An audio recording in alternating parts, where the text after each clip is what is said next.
Every morning at 6 a.m., while it's still pitch black outside, I wake my 14-year-old son, even though I know I'm depriving him of the sleep he desperately needs as a rapidly growing teenager. And as a sleep researcher, that truth weighs on me. By waking him hours before his natural biological clock is ready, I'm robbing him of the essential sleep tied to learning, memory, and emotional processing. And he's far from alone.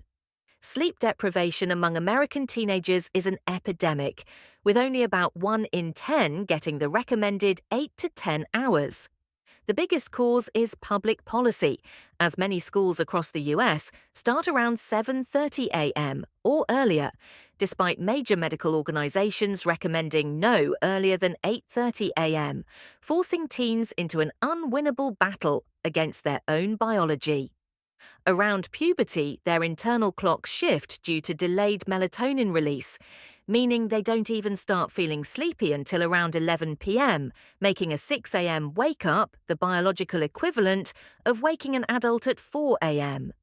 Symptoms we often blame on typical teen behavior, moodiness, irritability, laziness, depression, can often be traced to chronic sleep loss, leading many teens to rely on caffeine-heavy drinks just to function, creating a tired but wired generation.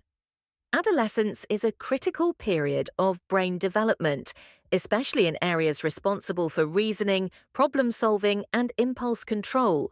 So when teens don't get enough sleep, their brains and behavior suffer, concentration weakens, attention plummets, and some even show ADHD-like symptoms. The consequences extend beyond school.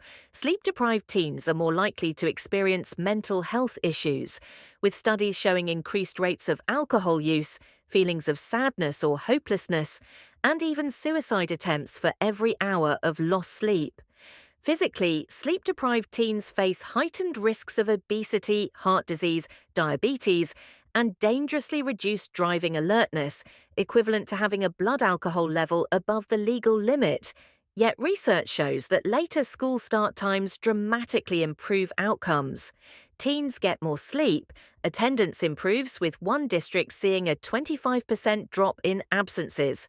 Dropout rates decrease, academic performance rises with 2 to 3 point gains in math and reading scores, equivalent to reducing class sizes by 1/3, and overall mental and physical health improves.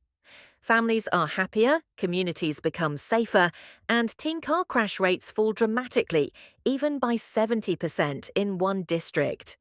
Despite logistical challenges like bus route changes, transportation costs, sports schedules, and before or after school care, these issues are solvable and not valid excuses to deny children what science clearly shows they need. Middle and high schools starting no earlier than 8:30 a.m. Districts that have made the change consistently find their fears unfounded and far outweighed by the overwhelming benefits for student well-being, academic success, and public safety.